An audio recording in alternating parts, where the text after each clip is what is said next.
जय हिंद साथियों, मैं दिवाकर अजीत आप सभी का स्वागत करता हूं आपके अपने परिवार एबीसी कॉम्पिटेटिव क्लासेस प्रसारण। दोस्तों ध्यान रखेंगे, आज का ये वीडियो ये एजुकेशनल वीडियो नहीं है। आज जो है कोरोना महामारी यानी कोरोना के बढ़ते कहर को देखकर इस वीडियो को बनाने की जरूरत पड़ी है। दोस्तों ध्यान रखेंगे कि कोरोना जो है यह एक संक्रामक बीमारी है जो एक दूसरे के संपर्क में आने से काफी तेजी से फैल रहा है। इसे ध्यान रखेंगे, इस तरह की बीमारियां जो है एक होती है इपीडेमिक, इंडेमिक और पेंडेमिक। तो इपीडेमिक जो आपकी बीमारियां होती है यह भी एक संक्रामक बीमारी है और यह बीमारी जो है कुछ क्षेत्र तक ही फैल कर रह जाती है और इसमें भी काफी ज्यादा इससे मृत्यु होती है। जहां होती है लेकिन इससे बहुत ज्यादा मृत्यु होती है। ध्यान रखेंगे, जैसे जो है आपका इपिडेमिक जो है आपका आज से 100 साल पहले, ध्यान रखेंगे आज से 100 साल पहले जो है स्पेन में, ठीक है, स्पेन में यह बीमारी आया था जिसका नाम था स्पेनिश फ्लू। ठीक है, जिसका नाम क्या था? स्पेनिश फ्लू, आज से 100 साल पहले। लेकिन दोस्तों इतिहास पढ़ने की जरूरत क्यों पड़ती है? इतिहास पढ़ने की जरूरत इसीलिए है कि जो गलतियां पहले हमने कर दी है उस गलतियों की फिर दोबारा गलतियां नहीं हो, इसका जरूरत इसीलिए है। इतिहास पढ़ने का वजह एक है, यही वजह और वजह हो सकते हैं, लेकिन यह वजह है कि जो गलतियां हमने हमारे पूर्वजों ने पहले जो प्रीवियस ईयर में किए हैं उस गलतियों को हम नहीं करें। तो ये जो है आपका 100 साल पहले स्पेनिश फ्लू जो है आपका स्पेन में आया था। ठीक है, तो उसका कहर भी सेकेंड वेव, ध्यान रखेंगे सेकेंड वेव काफी ज्यादा जो है नुकसानदायक था, काफी मृत्यु हुई थी। ठीक है, सेकेंड वेव। और उसी तरह से आपका एक होता है कौन सा? इपीडेमिक जो है ये भी बहुत ज्यादा है कि यह जहां रहता है एक ही क्षेत्र में रह गया, जैसे पूरे देश में फैल गया, जो ज्यादा दूर तक नहीं जाए। जैसे बिहार में जो होता है, क्या होता है बिहार में?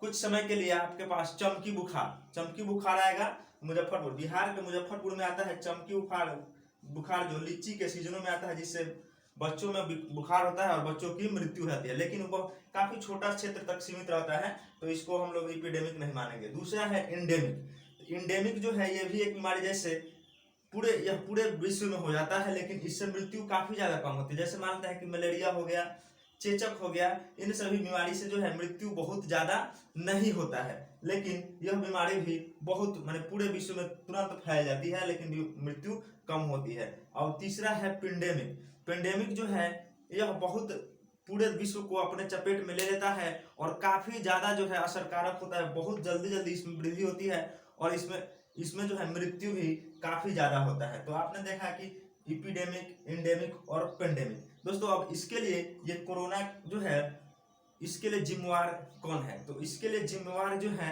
और बहुत सारे मानते हैं कि सब चीज हम आप सब लोग हैं। देखिए इसमें क्या था कि सबसे पहले जो है सितंबर 2020, इसके पहले जो है इसका फर्स्ट वेव आया था जो इतना असरकारक नहीं था, यानी कि इतना प्रभावशाली नहीं था, इतना ज्यादा नुकसान नहीं दिया था, लेकिन बहुत लोग सचेत और सतर्क रहते थे। और इस समय जो है कोई सतर्क नहीं, यानी कि सितंबर 2020 में यानी कि उसका फर्स्ट वेव में सबसे अधिक 97,000 केस दर्ज किए गए थे। यानी कि उसका जो है आप आंकड़ा देखें तो इस तरह से हो सकता है, मानते हैं कि सितंबर आते आते यहाँ तक फरवरी में काफी नीचे हो गया, लेकिन जब फिर यहाँ तक ये अभी इस स्थिति में है।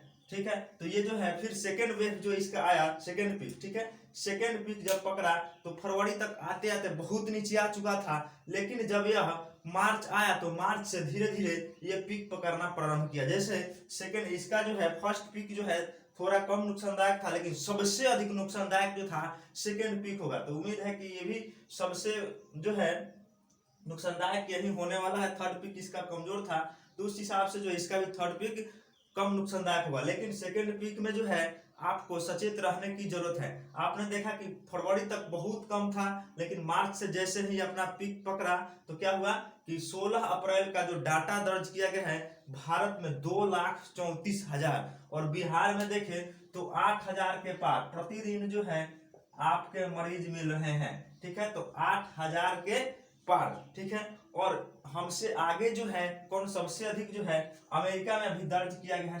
3.5 लाख मरीज जो है, लेकिन वह एक विकसित देश है, वहां पे सभी सुविधाएं उपलब्ध है, लेकिन आपके पास ये सभी सुविधाएं उपलब्ध नहीं है। अभी मान लेते कि सबसे बड़ी स्वास्थ्य सुविधा चाहे जो भी माने सबसे बड़ी शहर यानी कि दिल्ली में जो है उसकी स्वास्थ्य व्यवस्था चरमरा गई है, ठीक है। तो ध्यान रखें कि ग्रामीण क्षेत्रों के लोगों का हालात क्या होगा। तो आप लोग इससे सचेत रहें, ठीक है, और इससे बचे, ठीक। तो आप लोग को फिर से बता दिया जाता है कि आप जो है बेवजह किसी भी दूसरे व्यक्ति यानी शादी समारोह, ध्यान देंगे कि शादी समारोह भी अभी आयोजित हो रहा है, तो उसमें भी लोग बहुत ज्यादा इन्वॉल्व हो रहे हैं, और शादी विवाह में जो है डांस प्रोग्राम जो भी हो रहा है उसमें लोग उसका जाके लाभ उठा रहे हैं, तो उसमें नहीं जाए। और इसमें जो है मृत्यु भी काफी ज्यादा हो रही है, ठीक है। और इससे जो है गवर्नमेंट से एक रिक्वेस्ट है, एक आपका एक्ट है ESMA एक्ट, ठीक है। ESMA इसका मतलब होता है इसेंशियल सर्विस प्रिवेंटेड एक्ट, ठीक है।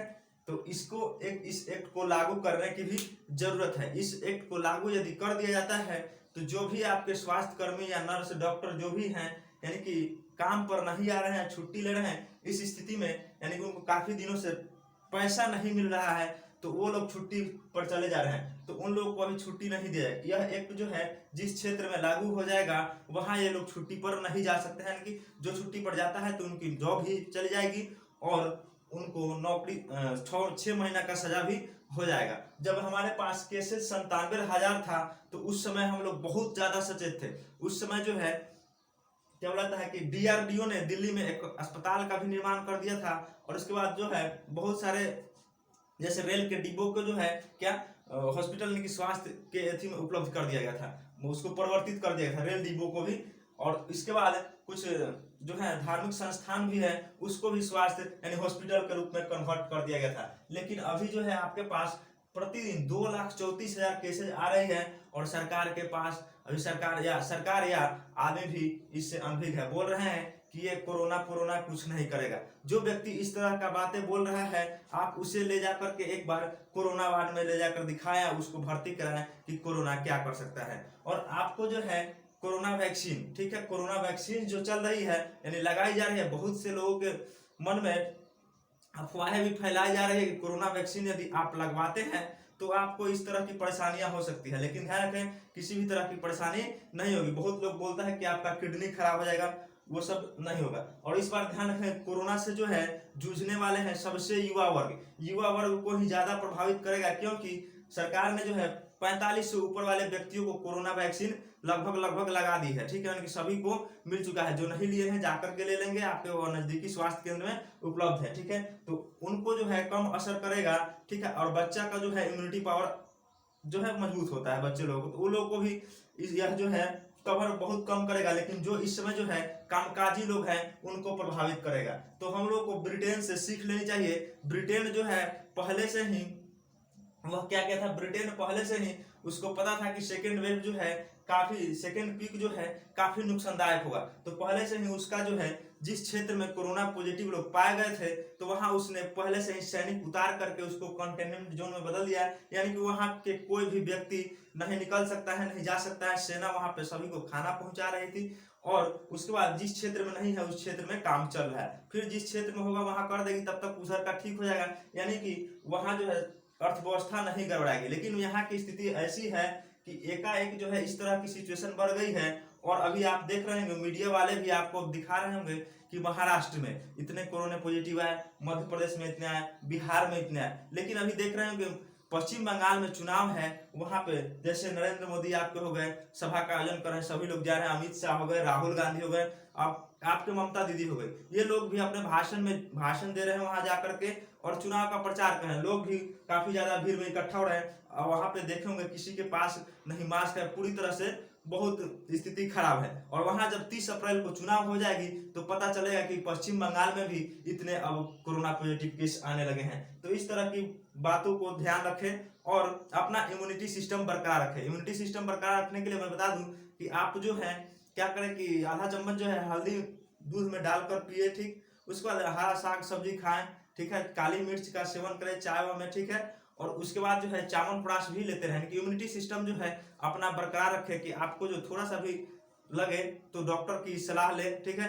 और उसके बाद देखिए यहाँ पे इतना हो जाने के बाद भी अभी भारत में क्या स्थिति है कि भारत में इस बार जो है ऑक्सीजन, ठीक है, सबसे ज्यादा कमी जो हो रही है ऑक्सीजन की कमी हो रही है, ठीक है, ऑक्सीजन की कमी हो रही है। ऑक्सीजन जो है भारत में जितना ऑक्सीजन का उत्पादन होता है उतना ऑक्सीजन का 15% भाग ही हॉस्पिटल को दिया जाता है। ठीक है, तो पहले जो था इस तरह की व्यवस्था थी, तो 15% ऑक्सीजन से जो है काम चल जाता था, यानी वेंटिलेटर व्यवस्था। लेकिन अब जो स्थिति ऐसी आ गई है कि ऑक्सीजन की पूर्ति नहीं हो रही है। जैसे अभी आपने हाल ही में देखा होगा कि एनएमसीएच के जो प्रधान थे उन्होंने शायद अपना इस्तीफा सौंप दिया है। वहां बहुत ज्यादा मरीज आ रहे थे, बहुत ज्यादा मरीज आ रहा था, और वहां पे स्वास्थ्य व्यवस्था, मेडिसिन या ऑक्सीजन की व्यवस्था नहीं थी, तो उन्होंने इस तरह की स्थितियां देखकर अपना जो है रेजिग्नेशन दे दिया है। ठीक है, तो 15% ऑक्सीजन जो है हॉस्पिटल को दी जाती है, और 85% जो है आपके कहाँ दी जाती है, कल कारखाना में। तो इसके पहले जो है ऑक्सीजन की व्यवस्था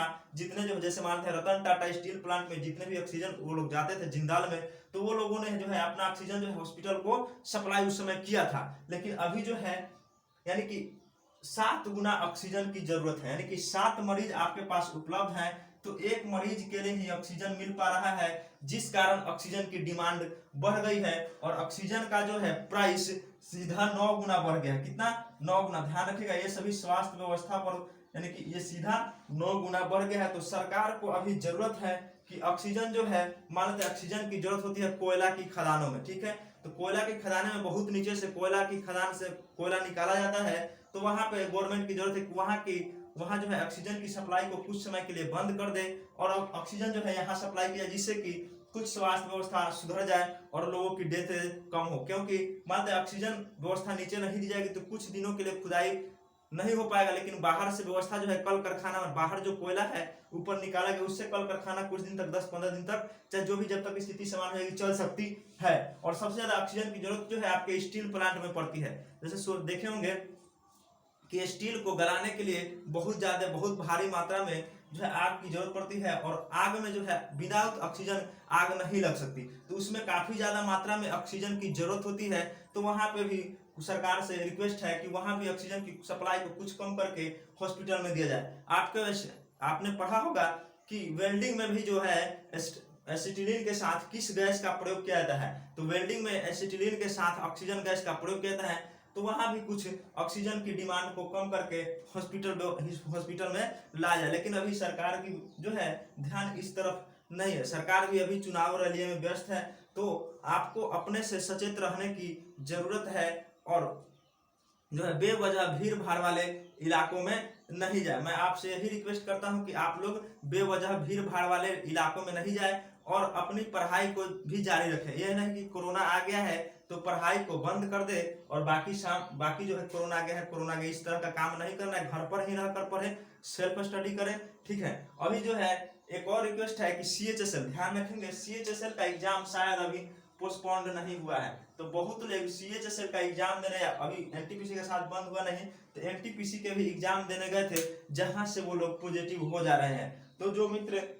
बहुत सारे मित्र हैं, आप लोग ना हो तो CHSL का एग्जाम नहीं दे, बेहतर होगा, या उनसे रिक्वेस्ट की जा रही है कि CHSL का एग्जाम को भी अभी फिलहाल बंद किया, क्योंकि केसेज जो है 2,34,000 प्रतिदिन आ रहे हैं। अभी फिलहाल का डाटा है 16 अप्रैल का। अब कुछ विशेषज्ञों का कहना है कि ये जो है सेकेंड फेज का वीक जो है आपका मई में आने वाला है, सेकेंड फेज का जो है पीक पकड़ेगा मई में, और उस समय जो है पर डे आपका 3.5 लाख कोरोना का मरीज मिलेगा।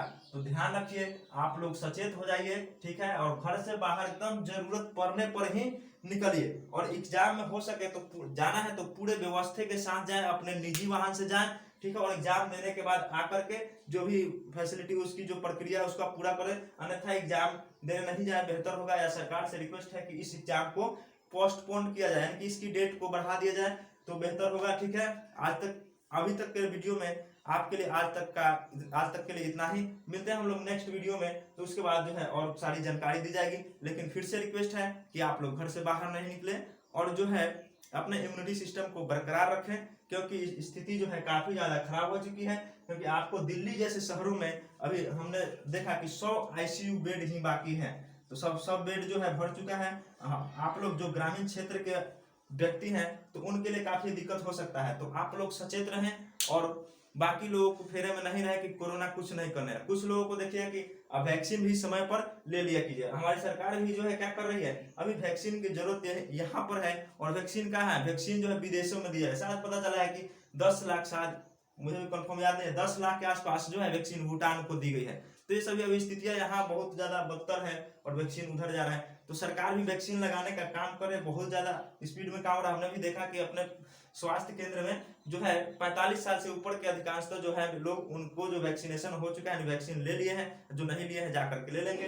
अब लोग सोचता है कि सबको वैक्सीन एक बार क्यों नहीं दिया गया, तो सबको वैक्सीन इसलिए एक बार नहीं दिया गया, काफी ज्यादा भीड़ इकट्ठा हो जाएगी। लोग सोच रहा है कि दूसरा वैक्सीन, नहीं दोस्तों, वैक्सीन एक ही है, लेकिन जो है भीड़ को कम करने के लिए इस वैक्सीन को जो है एज वाइज बांट करके लगाया जा रहा है। चलिए धन्यवाद, आज तक के वीडियो में इतना ही, मिलते हैं हम लोग नेक्स्ट वीडियो में।